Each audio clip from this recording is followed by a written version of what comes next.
Vamos se colocar de pé, fazer uma oração. Estou dando início a essa escola bíblica dominical. Nossos irmãos que estão nos acompanhando online também, saúde com a paz do Senhor. Vamos orar. Amado Deus e Pai, em nome de Jesus, nós somos gratos a Ti, ó Pai, por ter nos trazido na Tua casa, Senhor. Senhor, que o Senhor possa abençoar, Pai, essa escola bíblica de uma forma toda especial. Senhor, abençoa o professor que estará ministrando essa aula, Senhor. E que o Senhor venha falar com cada coração, Senhor, nessa manhã. Deus, trazendo edificação para nossas vidas, ó Pai, através do Seu Santo Espírito. Em nome de Jesus. Amém. Meus queridos, a aula de hoje é a nossa lição de número 11. Depois nós temos mais 2 lições. E já estaremos encerrando essa revista. E logo começaremos a nova revista. E essa aula ela tem por título Atributos da Unidade da Fé, Humildade, Mansidão e Longanimidade. O texto áureo se encontra em Efésios, capítulo 4, versículo 1, que diz: Rogo-vos, pois eu, preso do Senhor, que andeis como é digno da vocação com que fostes chamados. E a verdade prática, ela fala sobre a unidade da igreja, depende de que os crentes evidenciem no cotidiano a humildade, a mansidão e a longanimidade. E o texto bíblico da aula em classe se encontra em Efésios capítulo 4, do versículo 1 ao 4, e Colossenses capítulo 1, do 9 ao 12, a qual diz assim: Rogo-vos, pois eu, preso do Senhor, que andeis como é digno da vocação com que foste chamado, com toda a humildade e mansidão, com longanimidade, suportando-vos uns aos outros em amor, procurando guardar a unidade do Espírito pelo vínculo da paz. Há um só corpo e um só Espírito, como também foste chamado em uma só esperança da vossa vocação. Colossenses 1, 9 agora. Por esta razão, nós também, desde o dia que ouvimos, não cessamos de orar por vós e de pedir que sejais cheios de conhecimento de sua vontade, em toda a sabedoria e inteligência espiritual, para que possais andar dignamente diante do Senhor, agradando-lhe em tudo, frutificando em toda a boa obra e crescendo no conhecimento de Deus, corroborados em toda a fortaleza, segundo a força da sua glória, em toda a paciência e longanimidade com gozo, dando graças ao Pai, que nos fez idôneos para participar da herança dos santos na luz. Amém? E eu quero convidar aqui o nosso professor, Patrick, para estar dando essa aula nessa manhã.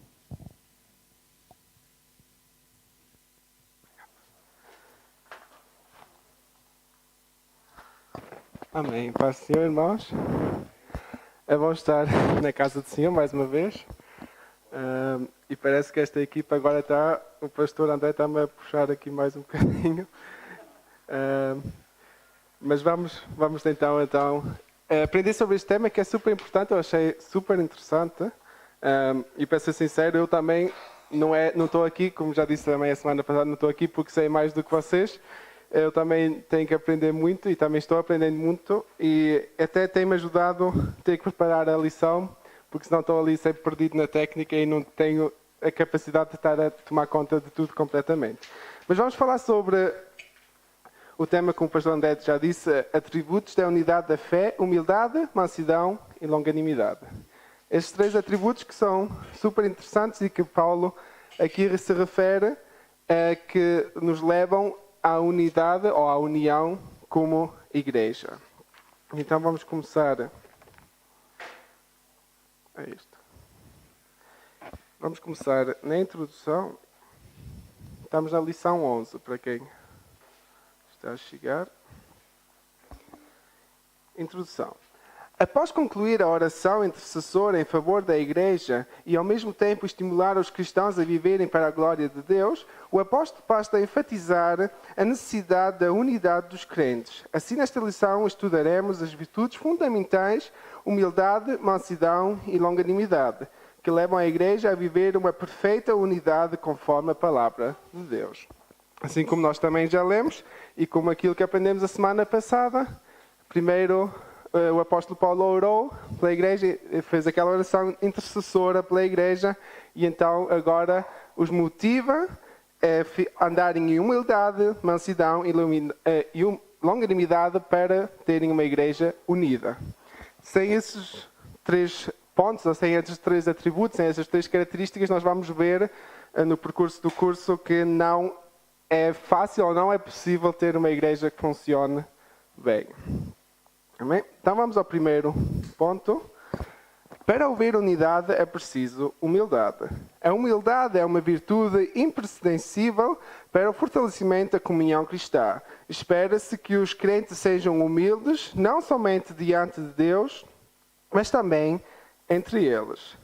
E isso é interessante, porque nós não podemos ter, mas eu creio que isso já devia de ser óbvio, mas nós não devemos ter o foco só, tudo que nós fazemos é para Deus, mas também devemos perceber que quando estamos trabalhando, quando estamos falando, quando estamos agindo, interagindo com os nossos irmãos, ou quando estamos interagindo com a nossa família, isso também é um serviço para Deus. Então, se somos humildes perante Deus, não podemos ser arrogantes perante os nossos irmãos.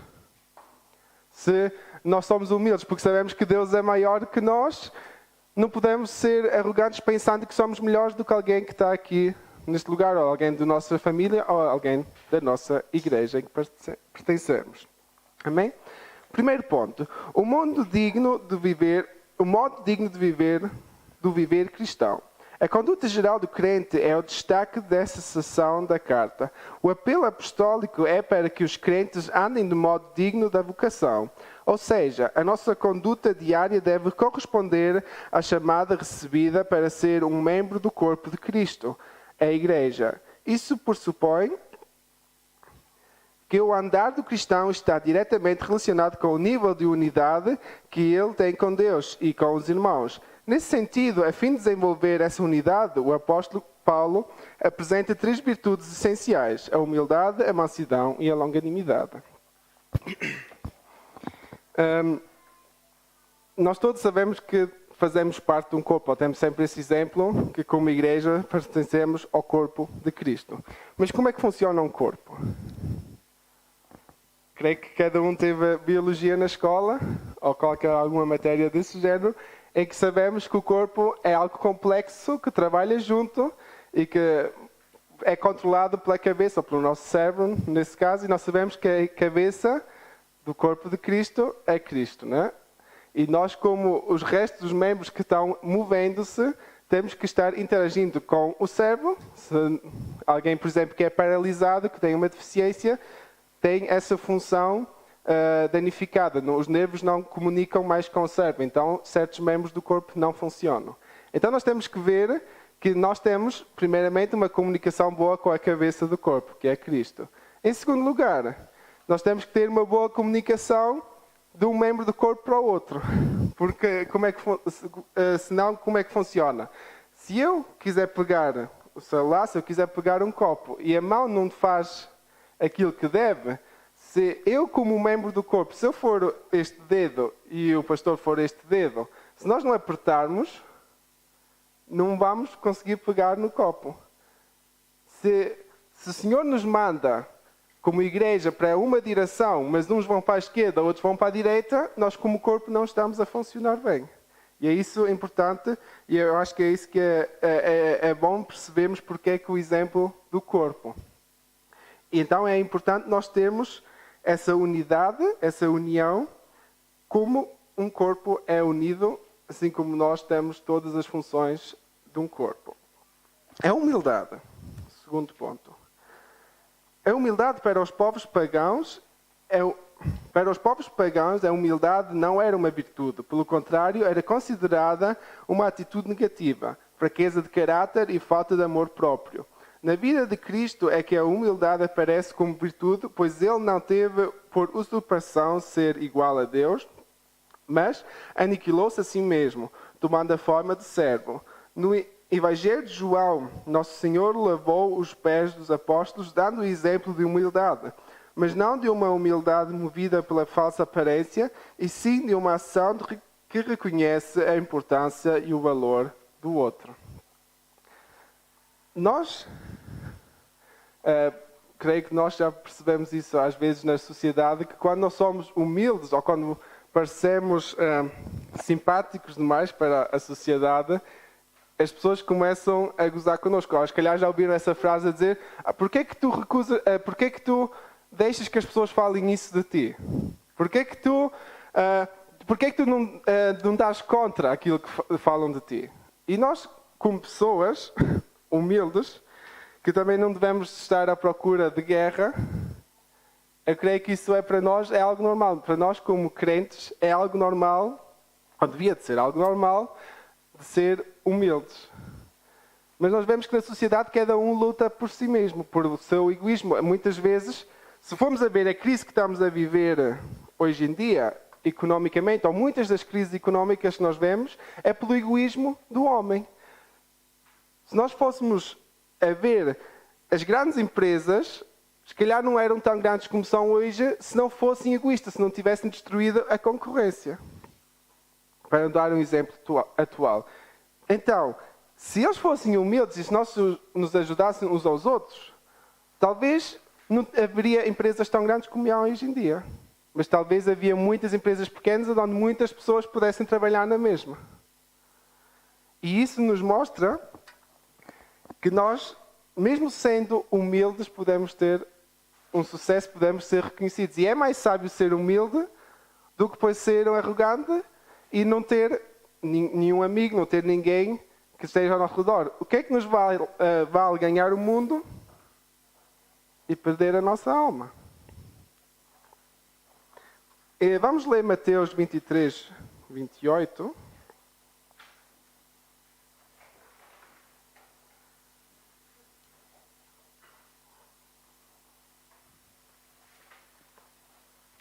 Mateus 23, 28. Se alguém quiser ler, pode vir até aqui à frente.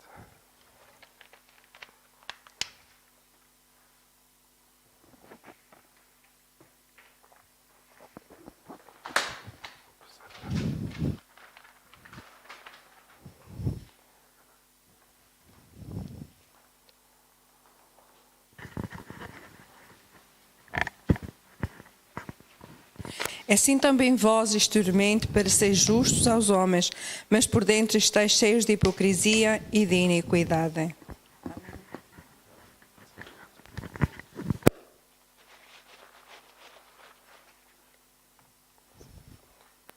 Assim também vós, exteriormente, pareceis justos aos homens, mas interiormente estáis cheios de hipocrisias e iniquidade.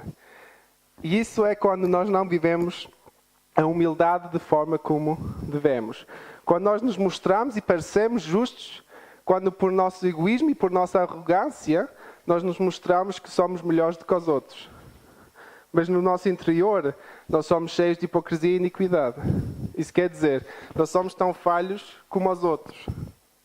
Simplesmente pela nossa aparência tentamos mostrar algo que nós não somos. Por isso vale mais sermos humildes, ser aqueles que talvez rejeitam ter sempre razão para ter uma boa união como igreja em que estamos. Vamos ao terceiro ponto. A verdadeira humildade. O que fica claro em Jesus e no ensino do apóstolo Paulo é que a pessoa humilde expressa a modestia em oposição ao orgulho e à arrogância. Trata-se de uma postura que favorece o bem da coletividade no lugar do egoísmo. Assim, a verdadeira humildade coopera para a harmonia nos relacionamentos e promove a unidade no corpo de Cristo. Entretanto, é importante ressaltar que esta e as demais virtudes são produzidas pelo Espírito Santo, que habita no crente. Não há quem possa desenvolver tal conduta sem que o Espírito Santo o transforme. Amém? E vamos ler 1 Coríntios 12, 25 e 26.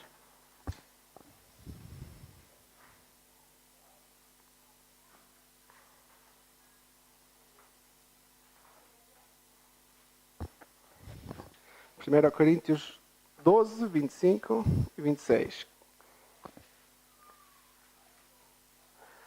Para que não haja divisão no corpo, mas antes tenham os membros igual cuidando uns dos outros. De maneira que se um membro padece, todos os membros padecem com ele. E se um membro é honrado, todos os membros se regozijam com ele. Aqui no livro só está o 25, mas eu achei interessante também o 26. Nós devemos ter cuidado um dos outros. E a humildade nos leva a cuidar um dos outros, porque cada um não vai pensar em si mesmo, mas vai pensar no bem do outro. E o 26 nos explica o que é que acontece quando nos tornamos arrogantes, quando nós só pensamos em nós. Se um do membro desse corpo começar a padecer, se alguém se desviar, o restante do corpo não vai poder funcionar bem e automaticamente vai-se também desviar. Então, se nós todos em unidade cumprimos a causa e caminhamos em mesma direção, nós vamos ficar juntos e vamos nos alegrar todos juntos. Nós vamos alegrar com a alegria do outro e vamos chorar com o sofrimento do outro. Isso é muito mais do que só empatia, só sentir aquilo que o outro sente. Isso é mesmo sentirmos que somos um. E isso é importante e isso a humildade nos leva a perceber. Gálatas 5:16.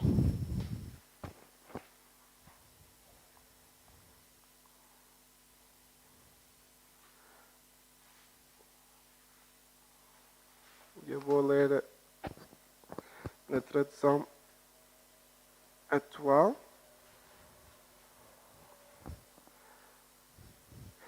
Eis o conselho que vos dou. Andem debaixo da direção do Espírito e dessa forma não darão satisfação aos apelos da vossa natureza pecaminosa. Se nós buscarmos a direção do Espírito, se nós buscarmos mais de Deus na nossa vida, se nós aprendemos mais da sua palavra e queremos viver a nossa vida, assim como, praticamente é assim como todos conhecem esse filme, talvez, ou o livro, em seus passos o que faria Jesus. Em meus passos o que é que faria Jesus? Se nós fizéssemos isso, se nós pensássemos bem o que é que Deus quer de nós antes de fazermos as coisas, nós não vivíamos pela própria natureza, vivíamos por aquilo que nós aprendemos de Deus e por aquilo que o Espírito Santo nos dirige. Eu creio que isso não é algo que nós devemos pensar quando estamos a ver o filme, ou pensar, isso é muito bom. É algo que deve ser mesmo uma característica nossa, deve ser algo que nós pensemos antes de agir. Pensar o que é que faria Jesus e ter a direção do Espírito Santo, buscar conselho dele. Porque ele é o nosso Consolador, não é só para o tempo mau, é também para os tempos bons. Ele nos dá a direção em tudo. Amém? Porque a nossa própria natureza é pecaminosa. Se nós formos a pensar por aquilo que nós queremos ou por aquilo que o nosso corpo deseja, nos vai sempre levar a algo que não é a vontade de Deus. Porque enganoso é o nosso coração. Amém? Vamos então ao segundo ponto, que tem muito a ver também com o primeiro, que é a mansidão. Para haver unidade é preciso mansidão.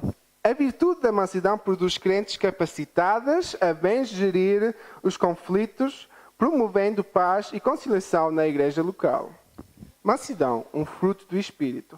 A palavra mansidão transmite o conceito de ternura, gentileza, cortesia e paciência. Essa qualidade é listada nas Escrituras como um dos aspectos do fruto do Espírito. A mansidão é um estado que deriva da humildade.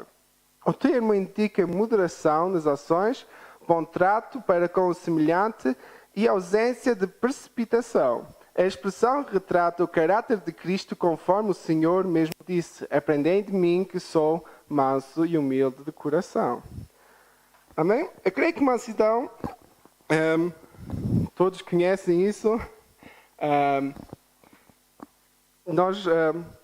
deve ser um atributo que nós temos em nós. E se nós vemos a humildade e a mansidão, não estão muito longe uma da outra.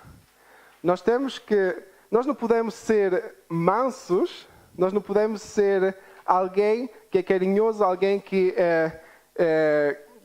ama, que é eterno, que tem ternura em si, com alguém, se nós não somos humildes. Porque nós não temos a capacidade de perceber alguém se nós não somos humildes. Então nós temos que perceber que temos que ter humildade para ser mansos. Amém? Isso é muito importante. Não funciona essas coisas independentes. E vamos perceber isso durante o estudo, que essas três características que Paulo menciona são muito importantes em conjunto. Porque individualmente não funcionam. Segundo ponto. Grandes exemplos da mansidão, Moisés e Jesus Cristo. Moisés foi reconhecido como o homem mais manso que havia sobre a terra. Essa reputação se deu em virtude de um legislador, entre outros aspectos, não revidar nem guardar rancor quando foi atacado pessoalmente. Nessa mesma perspectiva, Jesus Cristo manteve o autocontrole enquanto era injustamente caluniado e durante seu julgamento não pronunciou qualquer palavra contra seus acusadores. Assim temos o exemplo de mansidão diante das mais difíceis circunstâncias. E vamos ler os textos aqui a quase todos. Números 12, 3. Números 1, 2 e 3, para ler tudo junto. Números 12, 1 até 3.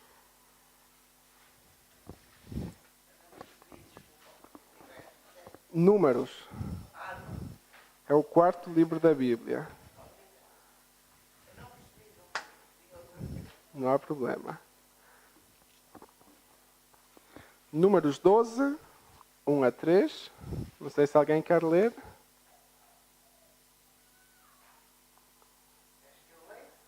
Podes ler, Carla.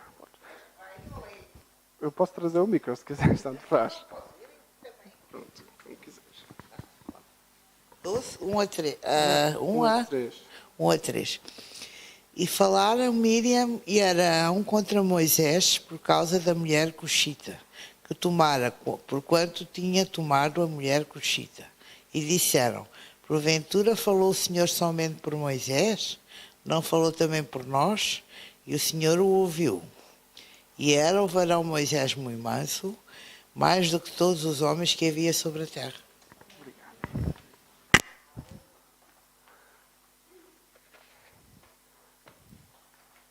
Ok, eu creio que todos conhecem essa parte que Miriam e Arão se levantaram contra Moisés, criticaram a ele por causa da esposa e depois puseram em questão se ele verdadeiramente podia ser o líder, se Deus só falava por ele. Se fôssemos até ver, podíamos pensar como é que Deus também era tão egoísta só ter uma pessoa com quem falava. Mas esse não era o caso. Deus falava com Moisés porque Moisés primeiramente tinha recebido essa responsabilidade e era o líder daquele povo. E Moisés era uma pessoa que tinha essas características todas. Ele era humilde, ele era manso, ele não reclamava. E quantas vezes o povo se levantou contra ele? Se era por causa do maná, era por causa da água, era por causa das cebolas, era por causa dos pepinos. Eles levantavam-se, reclamavam por causa de tudo. Eles tinham saído do Egito, que estavam lá presos, escravos, e queriam sempre voltar para trás. Eu não sei se fosse, se calhar eu mandava-os de volta para o Egito e que fizessem o que quisessem. Mas Moisés teve tanta paciência com o povo e no fim se levantaram contra ele na mesma. Ainda por cima a própria família, se formos a ver Arão e Miriam, os irmãos dele. Sim, pastor.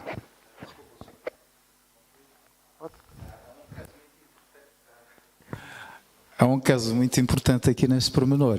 O problema da Miriam e de Arão era preconceituoso. Tinha preconceito, sabe porquê? Porque a mulher do Moisés era da Etiópia. Sim. Obrigado, pastor, pelo... Eu achei essa parte até muito interessante. Se continuássemos a ler, foi o Senhor mesmo que foi depois solucionar aí o problema.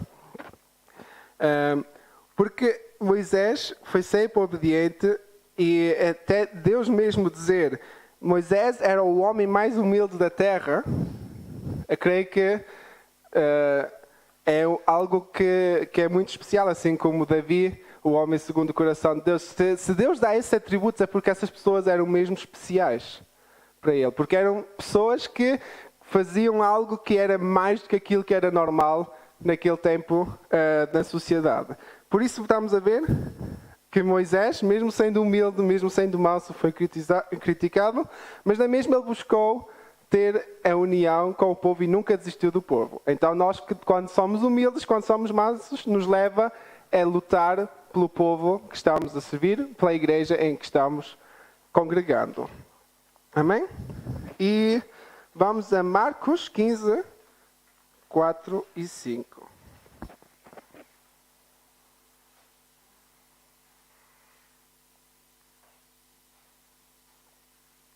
Marcos 15, 4 e 5.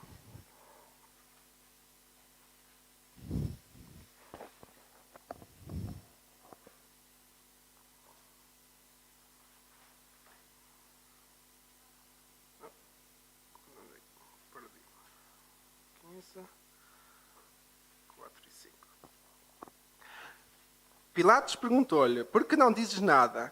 Que respondes a todas essas acusações que te são feitas? Mas Jesus não adiantou palavra para grande espanto de Pilatos.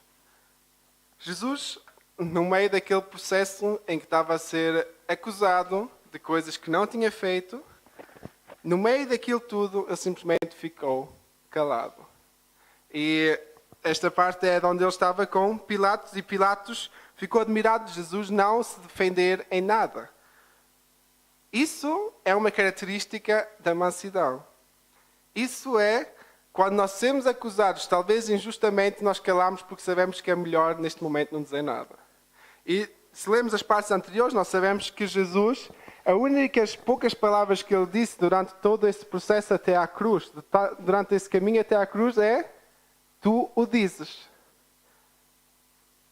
Isso quer dizer que se alguém estava afirmando algo que era verdade, mas que ele estava acusado por causa disso, ele só dizia: tu o dizes. Ele não disse: eu sou o rei, eu sou o filho de Deus. Ele disse: tu o dizes. Ou ficava calado. Jesus, sendo Deus, ficou humilde, ficou manso, ficou calado no meio daquela dificuldade que estava a passar. Porquê é que então nós muitas vezes nós tomamos o direito de nos exaltar quando alguém diz alguma coisa, pode ser até contra nós, diretamente? Claro que dói, mas nós temos que pensar nesse momento não só em nós, mas primeiro também temos que pensar: porque é que essa pessoa disse isso sobre mim? Porque se calhar tem alguma verdade sobre nós, que no caso de Jesus não foi o caso. Ele simplesmente já sabia que tinha que passar por aquilo tudo, porque senão não se ia cumprir a vontade de Deus. Mas nós temos que primeiramente pensar: porque é que essa pessoa disse isso por mim? Para eu mudar, se calhar.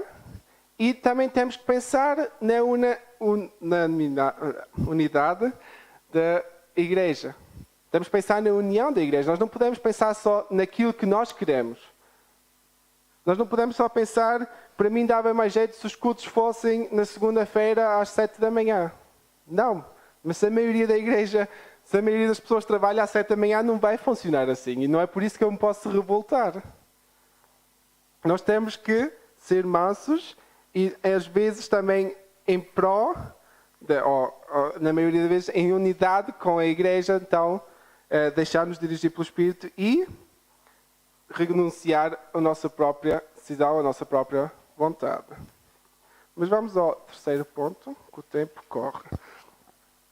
A verdadeira mansidão, pessoas com essa virtude são disciplinadas e capacitadas a perseverar na perseguição. Não revidam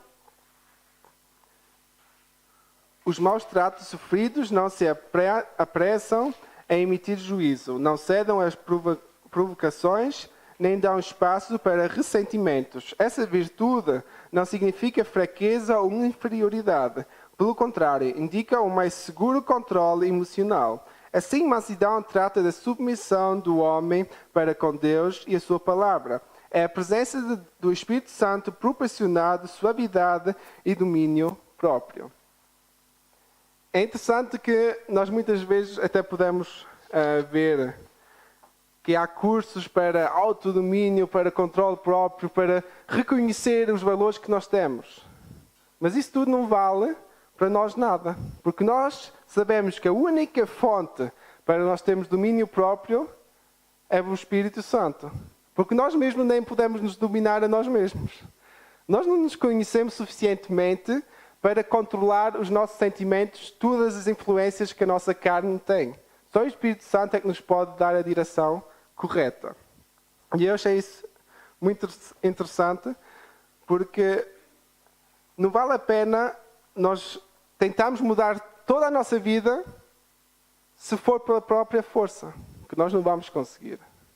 Se nós queremos alcançar, ser humildes, ser mansos e longânimos, nós temos que buscar a presença do Espírito Santo. Nós temos que deixar que Deus transforme o nosso caráter. E assim como falámos a semana passada, o pastor André também disse, não podemos culpar a nossa cultura pela forma que nós somos. Só porque no meu país se faz assim, não quer dizer que eu possa ser arrogante.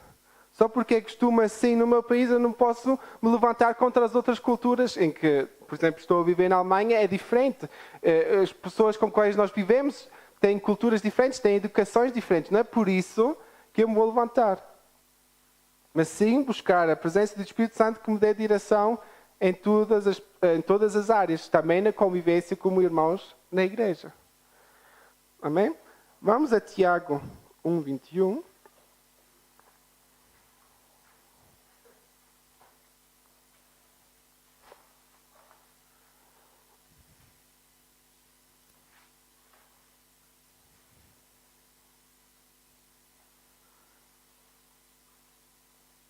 Tiago 1:21, que diz: Por isso ponham de lado toda a espécie de impureza e qualquer resto de maldade e recebam com humildade a semente da palavra de Deus, que tem poder para vos salvar a vida. Amém? Nós devemos pôr tudo de lado, tudo aquilo que está em nós, toda a maldade com a qual nós fomos educados, que cresceu em nós, que faz parte da nossa carne, do nosso próprio ser, cada má característica que nós temos, nós devemos colocar diante de Deus e deixar que a semente da palavra de Deus cresça em nós. Se nós vivemos pela palavra, nós automaticamente vamos ter o desejo de cumprir a palavra. Porque nós não estamos a ler a Bíblia, nós não vemos a palavra de Deus como um livro mais que existe na livraria, mas sim como um manual para compreendermos a Deus e compreendermos a nós mesmos. Porque Deus, na sua palavra, explica também como nós somos e como nós devemos ser. E também nos explica todas as más características que nós temos, como podemos ler em Gálatas, acho eu, que tem todos os frutos também do mal que nós temos, não é? Por isso, se queremos ter uma vida boa e chegar à salvação diante de Deus, temos que buscar a sua palavra e viver a sua palavra e deixar em humildade que a nossa vida seja transformada. Porque também isso é um processo de humildade. Porque ninguém sai de casa e diz: eu quero mudar a minha vida e quero viver a vida como está a viver até agora. Isso é um processo de humildade. Eu tenho que renunciar coisas que até agora eu gostava de fazer por causa daquilo que eu quero alcançar. E a nossa causa é a unidade aqui como igreja e um dia estar com o nosso Pai. Então, se esse é o nosso alvo, se é esse o nosso destino, então temos que também, em humildade, renunciar muitas coisas que nós gostaríamos talvez de fazer. Amém? Vamos ao quarto ponto. A mansidão pressupõe conciliação. O comportamento conciliador é uma demonstração prática da conduta de que possui mansidão por meio da postura equilibrada diante de uma circunstância adversa. Ele transmite a ideia de pacificação em meio harmonioso de administrar os conflitos. Se todos os crentes de cada igreja desenvolvessem a virtude da mansidão e o espírito conflituoso desaparecia, Em lugar de sentimento facioso, ele apresentaria um espírito manso e conciliador. Vamos ler 1 Coríntios 1:10.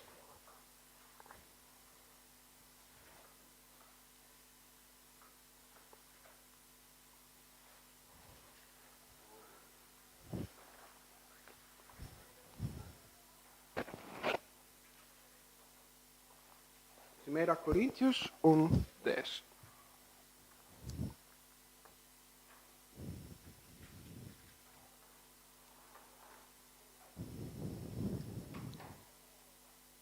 Já todos encontraram? Amém?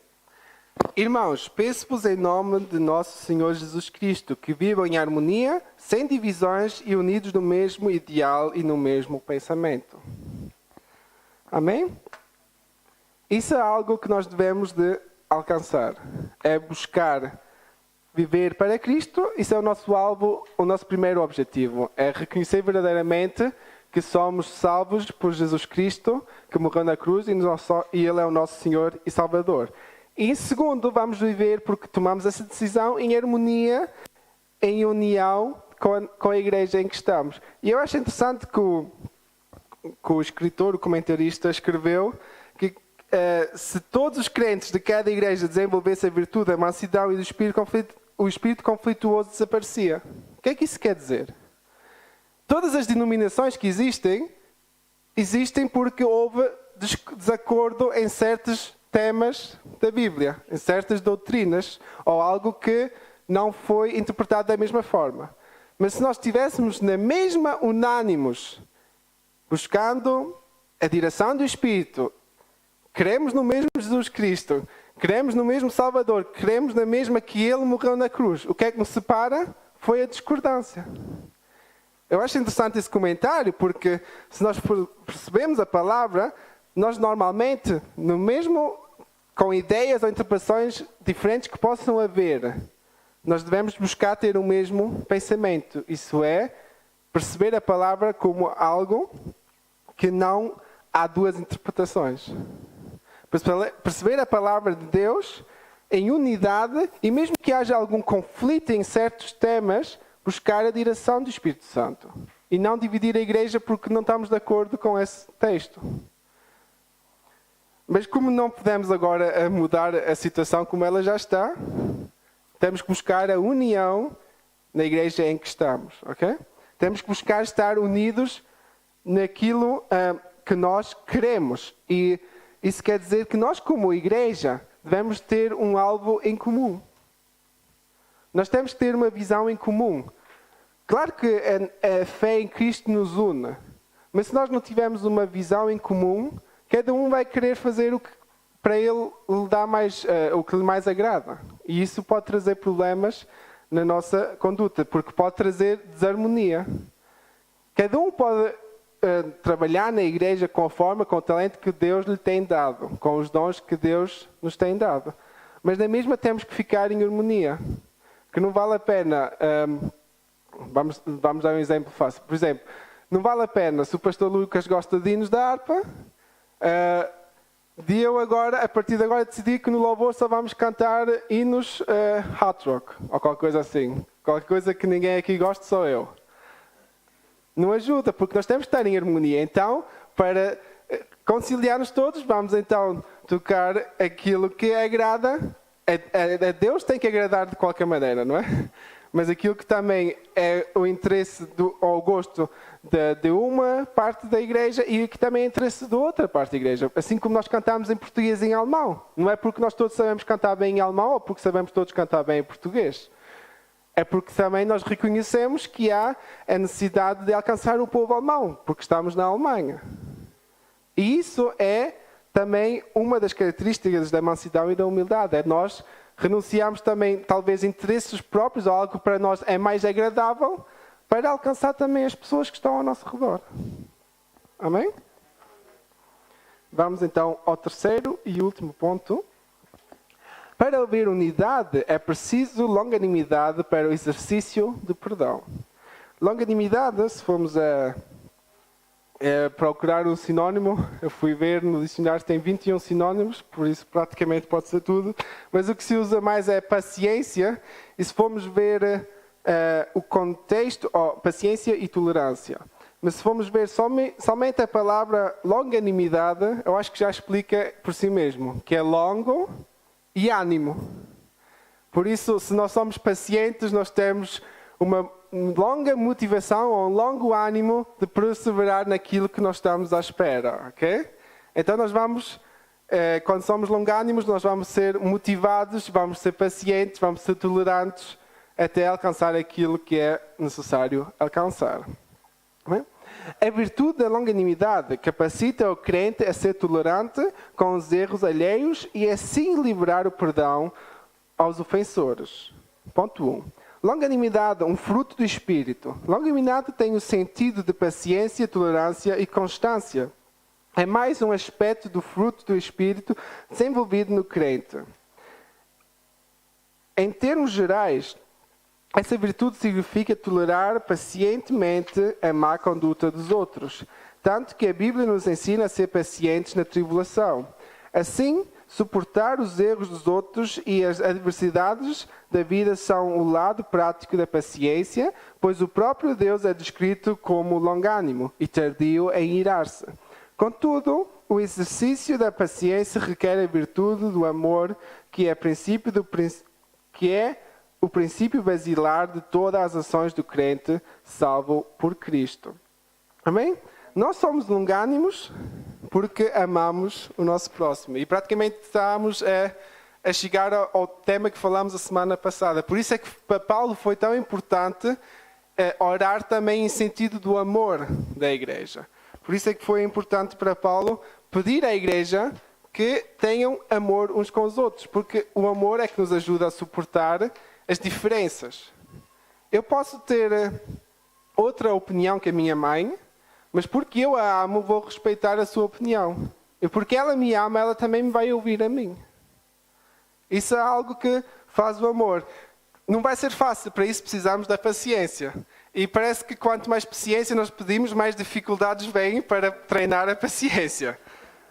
Eu creio que cada um de nós já passou por isso. Mas como é que nós vamos ser pacientes se nós nunca temos dificuldades? É fácil dizer que temos paciência e às vezes quando temos que esperar 5 minutos no médico para chegar até ele, no quarto de espera já nos irritamos de tal maneira.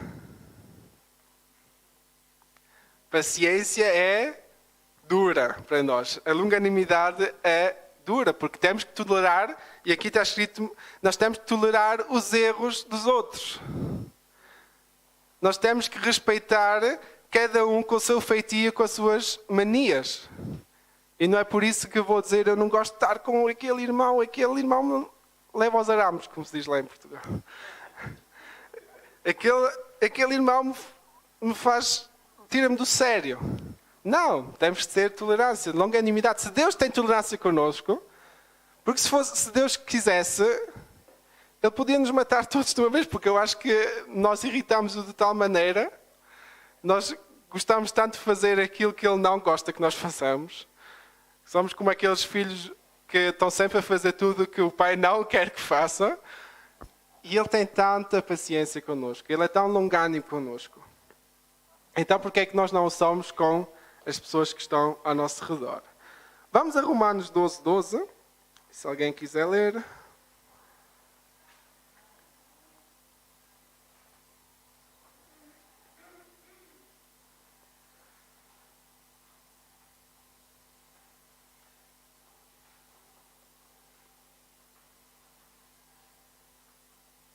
Romanos 12:12.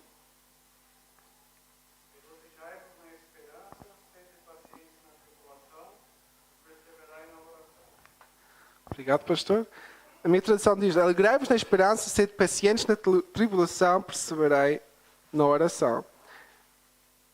Aqui está praticamente a nossa fórmula de como ser longânimos. Temos que nos alegrar quando está tudo bem, na nossa esperança, ser pacientes na tribulação. E isso é a parte que é mais difícil, não é? E perseverar na oração. Então, como é que vamos ser longânimos? Primeiro, vamos ter esperança que Deus tenha controle sobre tudo. E isso já nos leva a ter alegria. Segundo, ter paciência mesmo que tudo se levante contra nós. Mesmo que nós pareçamos que não podemos ultrapassar essa situação, ter paciência. E perseverar na oração, que a oração acompanha todo esse processo. Se nós não orarmos, vai ser difícil de ter intimidade com Deus. Se nós não temos intimidade com Deus, vai ser difícil de ter paciência na tribulação. Se nós não temos paciência na tribulação, não vamos ter esperança e não nos vamos alegrar. Por isso é importante, eu recomendo ler Romanos 12 completo, porque praticamente resume toda a nossa fé em um só capítulo. Mas Romanos 12:12 É essa a nossa fórmula de como ser um crente que está alegre e esperançoso no Senhor. Porque mesmo nas dificuldades, nós perseveramos em oração, buscamos mais de Deus e temos paciência no meio das dificuldades. Amém? Ponto 2. Suportando uns aos outros. Durante a nossa jornada cristã, nos deparamos com múltiplas situações de hostilidade. São nesses momentos conflitosos na igreja que devemos suportar uns aos outros em amor. A expressão indica que, infelizmente, teremos de enfrentar excessos cometidos em nosso meio, como as provocações alheias e atitudes carnais. Estas são comparadas a um fardo que devemos suportar por meio da prática do amor. Nós devemos suportar uns aos outros. Paulo nos adverte aqui porque ele sabia que não ia ser fácil. Ele sabia que havia de haver discórdia. Paulo mesmo no início da igreja já havia tanto discórdia que houve logo o primeiro concílio por causa da circuncisão, que já falámos sobre isso. Isso quer dizer, e a questão dos gentios, se sim ou se não, houve muita confusão no início. Por isso é que foi tão importante que o Espírito Santo agisse logo no início. Por isso é que Jesus disse aos seus discípulos para que ficassem em Jerusalém. Eu creio que não é porque eles não sabiam aquilo que Jesus tinha feito. Porque, enfim, acaba sabiam mesmo, mas faltava o Espírito Santo. Eles podiam até começar a pregar, mas o que é que iam pregar se lhe faltava aquele que lhes desse as palavras? Haveria, se calhar, mais confusão. Assim como na igreja vai haver sempre confusão. E agora parece até estranho, porque estamos aqui todos e pensamos que estamos na igreja porque queremos estar em unidade, queremos buscar mais de Deus. E como é que então pode haver confusão? Vai haver confusão porque nós somos todos diferentes. E isso vai trazer confusão. Vai haver confusão porque nós todos não temos o mesmo nível espiritual. Alguém que foi recém-convertido, que ainda não percebe porque é que certas coisas são como são, pode pôr em causa porque é que nós fazemos certas coisas da maneira que nós fazemos. E nós o que é que temos que fazer? Ou começamos a discutir com essa pessoa e ela nunca mais põe os pés aqui, ou somos longânimos e tentamos ensinar essa pessoa, esse irmão, que as coisas são assim, porque a palavra de Deus nos ensina assim e assim, mas com amor. Por isso é que Paulo nos mostra sempre que devemos fazer tudo com amor. Porque Jesus fez tudo com amor. Se formos a ver, se lemos os 4 evangelhos, Jesus agiu sempre com amor com todos. A única pessoa com quem ele levantava um bocadinho a voz era contra os fariseus. Porque ele sabia que eles não estavam lá para aprender, eles estavam lá para criticar. E esses, então, às vezes é melhor cortar logo o show, como se diz no Brasil, cortar o espetáculo deles, porque senão ia estragar aqueles que estavam a aprender. Aqueles que verdadeiramente queriam aprender iam ser baralhados ou confundidos pelos fariseus. E por isso nós temos que ter esse cuidado, nós temos que ter essa paciência com as pessoas que chegam, com os visitantes que chegam, porque muitas vezes eles vão chegar aqui e vão, se calhar, ver coisas que não percebem. E se nós queremos que essas pessoas continuem a visitar, não só visitar a nossa igreja, mas sim que conheçam o nosso Senhor e Salvador, que possam ter transformação na sua vida, nós temos que ter paciência, ensinar a verdadeira palavra, não ensinar aquilo que eles querem ouvir. Não quer dizer só porque somos amorosos que não podemos ser duros. Porque não vale a pena pregar uma palavra que é assim, oh, Jesus é assim, não, fica como tu queres, faz o que tu queres. Não. Porque tem que haver mudança na nossa vida. Tem que haver mudança na nossa vida. Jesus, pela sua graça, nos perdoa, Deus nos perdoa, através da sua graça, tudo que nós cometemos se nós verdadeiramente o entregamos perante Ele.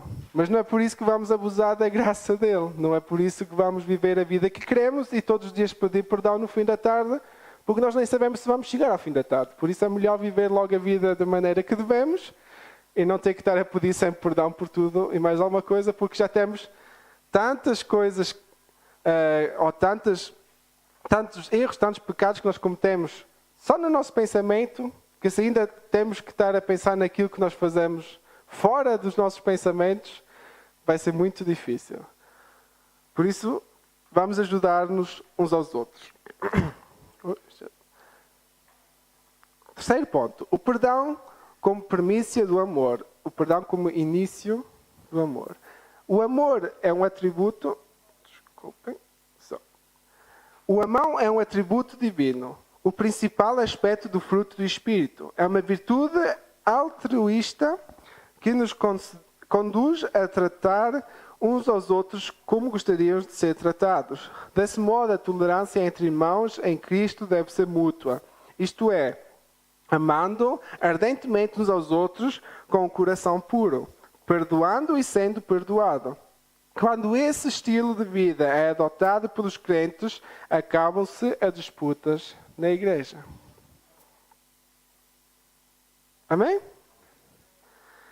E isso é super importante. Se nós agimos em amor, vamos pensar 2 vezes antes de dizer A.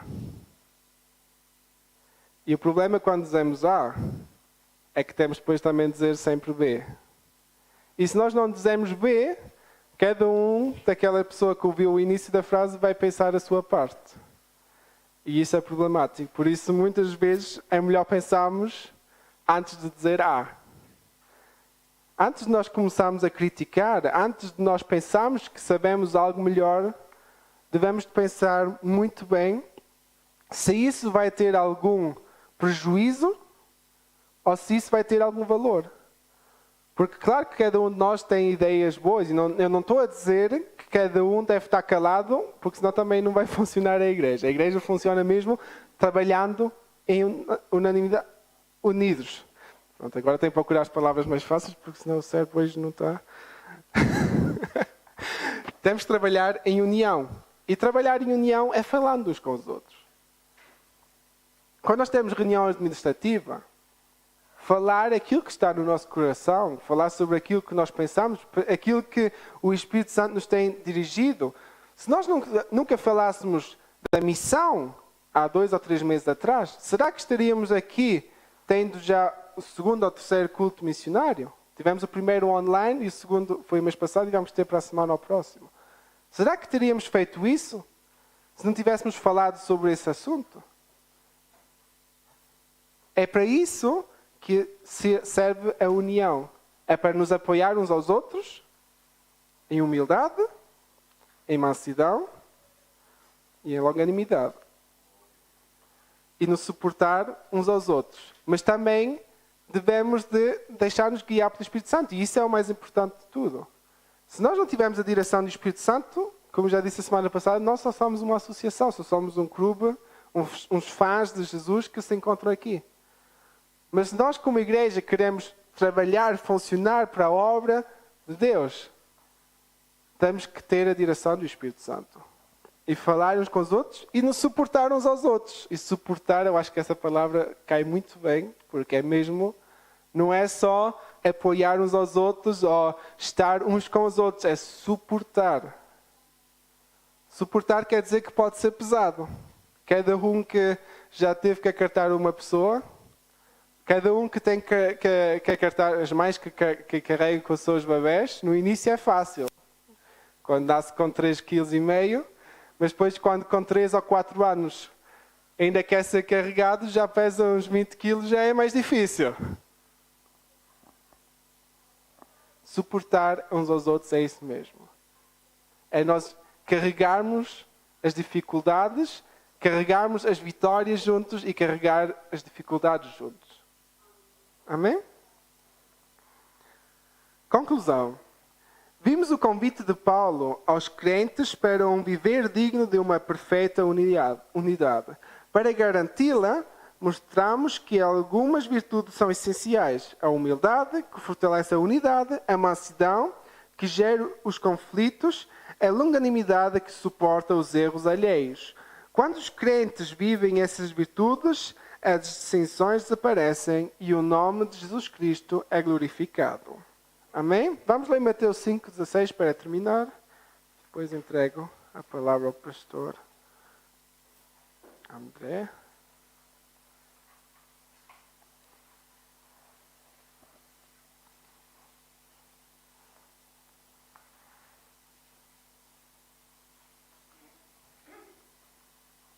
Mateus 5:16.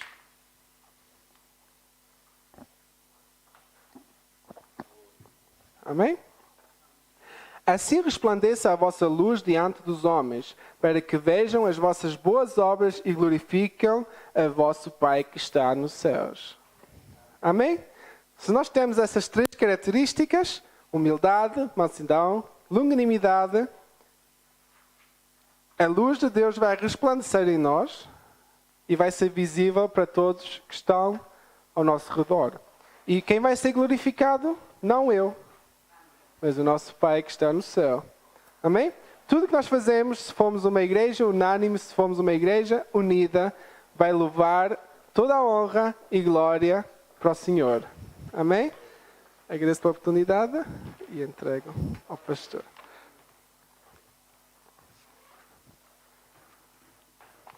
Amém, meus irmãos? Que Deus abençoe a todos. Em nome de Jesus, Deus abençoe o Patrick. Estamos aprendendo muito com o Patrick. Amém. Ano que vem vou te assistir, hein, Patrick? Meus irmãos, semana que vem nós estaremos estudando sobre a conduta do crente em relação à família. É uma aula muito importante que todos os irmãos estejam aqui. Nós vamos aprender sobre a conduta do crente como marido, a conduta do crente como esposa e a conduta do crente como filho. E eu penso que o escritor dessa revista ele fez tudo bem elaborado mesmo. Hoje tratou muito sobre a humildade, a mansidão e a longanimidade, para a semana que vem já tratar sobre a família, porque uma família que não consegue ter esses atributos, ela está fadada a deixar de ser família. O marido precisa ser longânimo com a mulher precisa ser longânima com o marido. E é uma coisa que a gente tem que exercitar sempre. Eu falo, de domingo de manhã, às vezes a minha longanimidade chega ao limite. Eu dá o horário, você fala, não está pronta. E eu tenho o meu irmão do meio, ele tem 2 meninas, mais uma enteada, e a esposa agora em agosto vai ganhar mais uma menina. 4 mulheres, crianças na casa, mais esposa 5. Eu falei, esse precisa de longanimidade. Isso vai precisar bastante. Mas domingo que vem estaremos aqui, meus irmãos. Então, que Deus os abençoe. Passaremos ao nosso culto. Então, nosso pastor já vai estar dando sequência já. Então, que domingos que vem, todos nós possamos estar aqui. Incentive aos irmãos também para que estejam. No domingo que vem eu que darei essa aula. E a última aula a gente vai deixar um ponto de interrogação aí, que vai ser o professor. Amém? Deus abençoe a todos em nome de Jesus. Aham.